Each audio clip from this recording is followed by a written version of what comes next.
जय हिंद दोस्तों, कैसे हैं आप सब। माफ़ी चाहेंगे कुछ थोड़े लंबे समय बाद वापस लौटने के लिए, लेकिन दोस्तों आज का टॉपिक बड़ा इंटरेस्टिंग है। ख़ासकर जब हम भारत की बात करते हैं, अपने देश की बात करते हैं, it becomes even more important rather. Unemployment, बेरोज़गारी। लोगों का मानना है कि भारत में बेरोज़गारी नाम की जो समस्या है वो सबसे गंभीर है। दोस्तों, आप में से कितने लोग ये बात मानते हैं कि अनएम्प्लॉयमेंट की कोई समस्या भारत में है? आपको बड़ा अटपटा लगे शायद, लेकिन मेरा मानना यह है कि भारत में अनएम्प्लॉयमेंट नाम की कोई प्रॉब्लम है ही नहीं। जी हाँ, आप कहेंगे कैसे? कि सबसे पहले तो मैं आपको ये बताऊं, मैंने एक बहुत दिन पहले लाइन लिखी थी, unemployment is not a problem actually, this is rather a state of mind. जी हाँ, अनएम्प्लॉयमेंट कोई समस्या नहीं है, अनएम्प्लॉयमेंट है हमारी सोच। बेरोज़गारी हमारी सोच में होती है दोस्तों। कारण बहुत सिंपल सा, सीधे शब्दों में बात करूँगा। आपको भी पता है मैं भूमिकाएं ना बनाकर सीधी सीधी बात करता हूँ। आपको भी मालूम है कि 50,000 की मिलती नहीं है और 5,000 की नौकरी हम करते नहीं हैं। ये अनएम्प्लॉयमेंट है दोस्तों। This is why I said unemployment is not a problem, that is a state of mind. सोचिए, मेरा मानना यह है, अगर हमें काम करना ही है, हो सकता है हमारी पसंद का काम ना मिले, पर कोई बात नहीं। अरे, जो मिल रहा है वो कर लो भाई, फिलहाल वो करो, बाद में जब पसंद काम मिलेगा उस पर स्विच हो जाना। एक बात। दूसरी बात, मानता है हर आदमी को लगता है हमारी वर्थ बहुत ज़्यादा है और हमें मिल बहुत कम रहा है, तो लेकिन यह कोई नई बात नहीं है, तो सबको लगता है। तो इसका सोल्यूशन बहुत सिंपल। अगर आपको लगता है आप 50,000 के लायक हैं और 50,000 इस समय आपको नहीं मिल रहे, तो मेरा मानना यह है, अगर 5,000 की मिल रही है, आप 5,000 की ज्वाइन करिए, अनएम्प्लॉयमेंट रहिए, खाली मत रहिए, और 5,000 की नौकरी ज्वाइन करके अपनी वर्थ सिद्ध करिए। 50,000 ऑटोमेटिकली मिलेंगे, हो सकता है 5 लाख में, but you have to prove your worth. You have to prove कि हाँ, आपकी वो वर्थ है कि आपको इतना मिलना चाहिए। और दोस्तों, मिलता है पक्का। बहुत पहले एक और लाइन मैंने लिखी थी, वो ये कि क्वालिटी स्पीक्स इटसेल्फ। गुणवत्ता स्वयं बोलती है। Quality speaks itself. अगर हमारे अंदर दम होगा तो कोई बात नहीं, थोड़ा वक्त तो लगेगा, लेकिन गुणवत्ता बोलेगी, क्वालिटी बोलेगी। और जब आप सिद्ध कर दोगे, फिर आपको कोई रोक नहीं सकता। And the beggar would become the chooser. If you want to become a chooser, then don't worry, just go ahead and do what you get, prove it and get your worth। एक बात दोस्तों, एक और तरफ मैं ध्यान आकर्षित करना चाहता हूं आप लोगों का कि सबसे बड़ी प्रॉब्लम इंडिया में क्या है। हमारे रिसोर्सेज तो है कन्फाइंड, लिमिटेड, लेकिन उन रिसोर्सेज को यूज करने वाले लोगों का जो लोड है रिसोर्सेज पर, वो दिन प्रतिदिन बढ़ता जा रहा है दोस्तों। और विशेषकर यहाँ मुझे कोई शर्म नहीं ये कहने में कि एक ख़ास समुदाय के लोग, आपको भी पता है, उनका फोकस क्वालिटी पर नहीं है, क्वांटिटी पर है। जी हाँ, दो तरह की सोच होती है। कुछ लोगों को क्वांटिटी चाहिए, कुछ लोगों को क्वालिटी चाहिए। हम में से ज़्यादातर पढ़े लिखे या समझदार लोग, उसमें हिंदू, मुस्लिम, सिख, ईसाई या कोई और कम्युनिटी के भी लोग हो सकते हैं। जो इंटेलेक्चुअल हैं, जो पढ़े लिखे हैं, जो समझदार हैं, जो जाहिल नहीं है, ये वर्ड मैं यूज़ करूँगा, वो लोग क्वालिटी पे ध्यान देंगे, कभी भी आजमाना आप, और बाकी लोग क्वांटिटी पे ध्यान दे रहे हैं दोस्तों। अब सोचिए, रिसोर्सेज लिमिटेड हैं भारत में और आप क्वांटिटी बढ़ाते चले जा रहे हैं, जनसंख्या वृद्धि करते ही चले जा रहे हैं। सोचिए, एक आदमी 4 बीवी और 40 बच्चे, सोचिए, ऊपर से उनको डर भी लगता है इस देश में, और उसके ऊपर इसी देश का खाने के बाद वो जो अपना मानते हैं वो किसी दूसरे देश को मानते हैं और उसका समर्थन भी करते हैं। और यहाँ के रिसोर्सेज की जब बात आती है तो वो कहते हैं, क्यों, हम इस देश के नहीं हैं, हमें इस देश में पराया समझा जा रहा है, हमें इस देश के रिसोर्सेज इस्तेमाल क्यों नहीं करने दिए जा रहे हैं। और अगर आप सच कहूँ मैं, और आपने देखा भी होगा, तो राशन की दुकानों की लाइन में, कहीं फ्री का कुछ भी सरकार की स्कीम आ जाए उसकी लाइन में, या कुछ और, जहां से जो मिले वहां से वही लोग ले रहे हैं, और देने के नाम पर उनके पास कुछ नहीं है।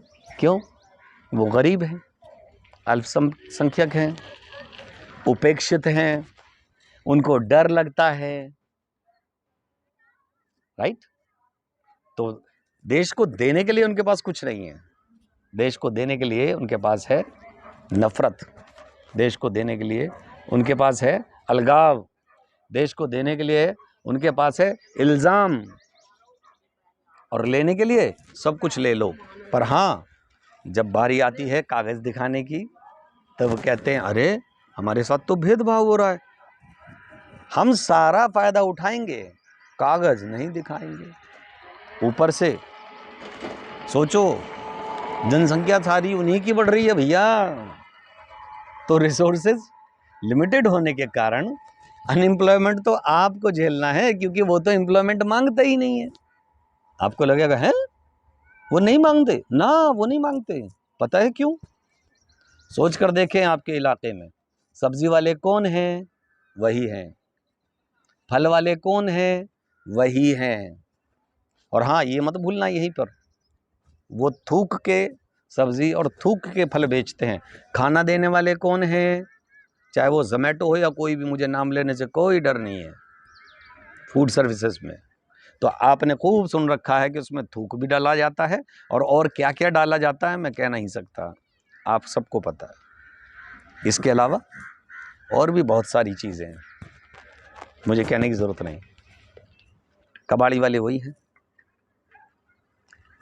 इसके बाद जितना भी छोटे मोटे कामकाज हैं, सब पर उनका कब्जा हो गया है। कोई एक ऐसा फील्ड बताइए जिस पर उन क्वांटिटी वाले लोगों का कब्जा ना हो। और दोस्तों, ये भी आप जानते हैं, जब ये क्वांटिटी में ज़्यादा हो जाते हैं जिस जगह पर, वहाँ क्या करते हैं, मुझे कुछ कहने की ज़रूरत नहीं। 1947 में जो किया कि हमें अपना अलग देश चाहिए, और उन्होंने मांगा ही नहीं, ले लिया, पाकिस्तान बनाया। फिर दोबारा फिर वो क्वांटिटी में ज़्यादा हो गए, फिर उन्होंने फिर काट दिया, बंगाल को काट के क्या बना दिया, बांग्लादेश। अफगानिस्तान भी ऐसे ही कट के गया है, आपको मालूम है, राइट।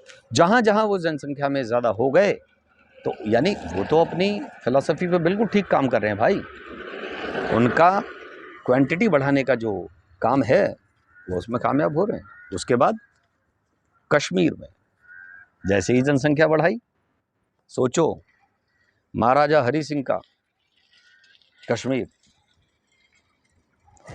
वो ऋषि मुनियों की धरती कश्मीर,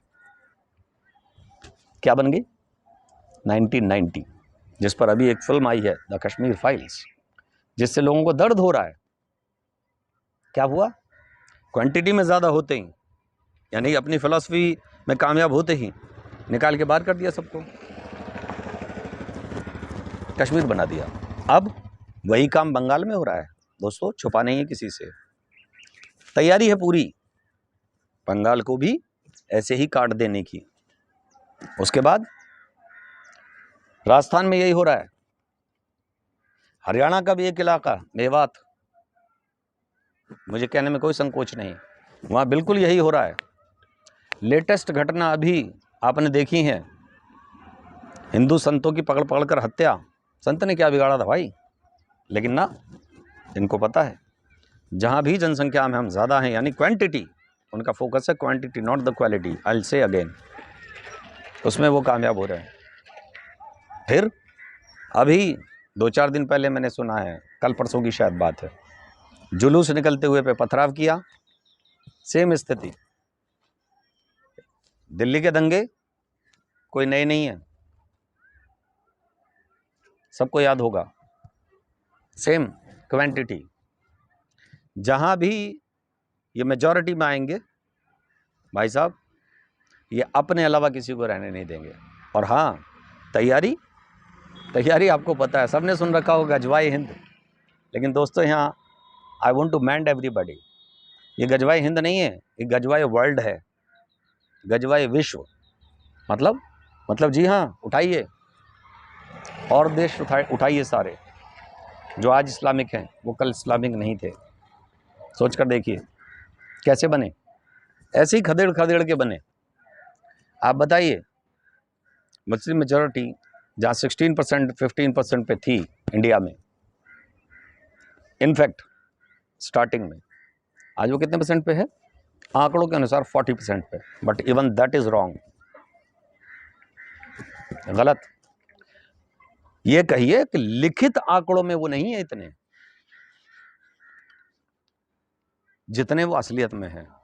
सोचो ना, 40 बच्चों के अगर आप 4 ही लिखाओगे तो संख्या लिखित में कहाँ से आएगी? 4 बीवियों की 1 बताओगे, संख्या लिखित में कहाँ से आएगी? यानी ये मानकर चलिए, अगर आपको लगता है कि वो 40 करोड़ हैं तो वो कम से कम 80 करोड़ तो हैं। Don't forget it. And again I would say the same thing, जहाँ जहाँ जिस भी देश में उन्होंने ये चाहा, क्वांटिटी का गेम खेला, वो कर दिखाया, और भारत में भी वही तैयारी है दोस्तों। आगे आप खुद समझदार हैं।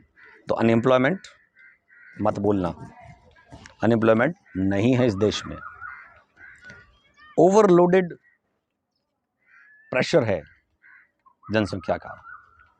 मैं चैलेंज करता हूँ दोस्तों, जैसा कि मेरी आदत है, अगर मैं कोई समस्या उठाता हूँ तो लास्ट में सॉल्यूशंस ज़रूर बताता हूँ। तो सॉल्यूशंस बहुत सिंपल दोस्तों, कुछ ना करो आप, यूनिफॉर्म सिविल कोड लागू करो। पूरे देश में एक रूल होना चाहिए सबके लिए, चाहे वो किसी भी जाति, किसी भी धर्म या किसी भी क्षेत्र का क्यों ना हो। एक बात। दूसरा, 1 कंट्री 1 रूल, पहला। दूसरा, सबके लिए लॉ पास होना चाहिए, जनसंख्या कानून सबके लिए बनना चाहिए।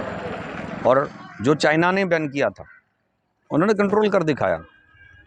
चाइना कोई बहुत पुराना कंट्री नहीं है, वो भी डेवलपिंग था। Now they are very developed country and they are ready to fight with anybody in the world. And हम इतनी बड़ी डेमोक्रेसी होके नहीं कर पा रहे, क्यों? क्योंकि हमारे यहाँ हर आदमी कहता है हम अपने अनुसार चलेंगे, अपनी किताब के अनुसार चलेंगे। What rubbish. इस देश में रहना है तो यहाँ के कानून के मुताबिक चलना पड़ेगा। अरे क्यों नहीं आप उस भाषा में समझाते जिस भाषा में सामने वाला समझता हो? सोचिए, कोई तमिल जानता है, आप उसे पंजाबी में समझाओगे, कैसे समझेगा भाई वो? उसको तमिल में समझाओ ना। क्यों? प्रॉब्लम क्या है यार? वाई नॉट 1 कंट्री 1 लॉ, और जो लॉ हो सबके लिए बराबर। इसी तरह एक और छेद है, दूसरा छेद।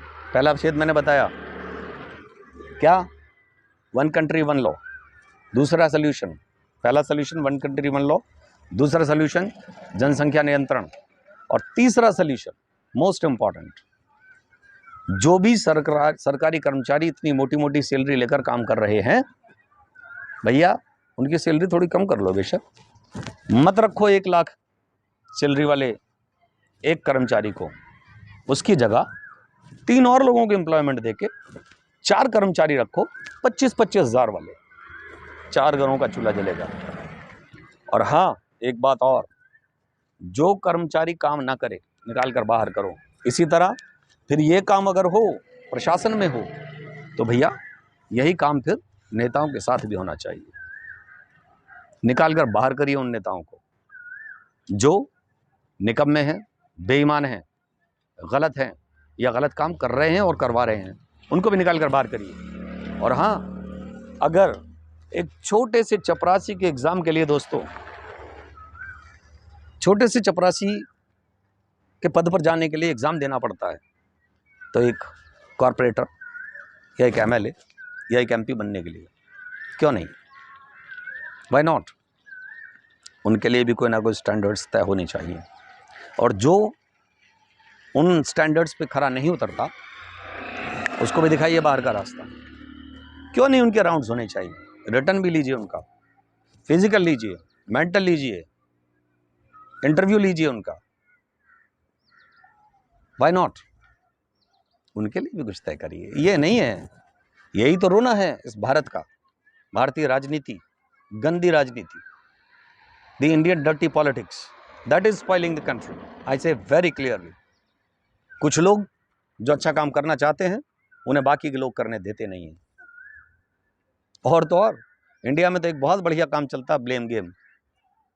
जिसकी सरकार है वो दूसरे पर ब्लेम करेगा और बाकी सब मिलके रूलिंग सरकार पर ब्लेम करेंगे, चाहे वो देश के खिलाफ ही क्यों ना जाना पड़े। और अगर कोई देश के लिए कुछ करना चाहे तो सारे मिलकर, पूरा विपक्ष, पूरी लूट खसोटों की फौज खड़े होकर के उसका विरोध करेगी, अच्छा करने नहीं देगी। ऊपर से हम लोग खुद शामिल हो जाते हैं उनमें, भीड़ का हिस्सा बनते हैं, उनके साथ जुलूस में जाकर खड़े हो जाते हैं, ये देखे बिना कि गलत हो रहा है या सही हो रहा है, जैसा कि पीछे किसान आंदोलन में हो चुका है। तो दोस्तों 3 पॉइंट, चौथा पॉइंट देता हूं, very important, again very very important. क्या? रिजर्वेशन। यस, आई क्लियरली से स्टॉप द ब्लडी रिजर्वेशन। ये रिजर्वेशन बहुत सारे प्रतिभाशाली बच्चों को मरने पर मजबूर कर रहा है, आत्महत्या करने पर मजबूर कर रहा है। और जो प्रतिभाशाली बच्चे हैं, सोचिए, जिनका दिमाग 90 और 100% का है, अगर उनको सेलेक्ट नहीं किया जाएगा और लल्लू पंजू 10% वाले, 15% वाले, 30% वाले, 50% वाले वो 90 और 100% वालों के ऊपर रूल करेंगे, तो सोच कर देखिए उनकी बुद्धि कितने % की है। कैसे मैचअप होगा यार? How would they match up? No, that's not possible. In fact this country of ours, our leaders, our constitution, our Indian rules are killing the talents of India.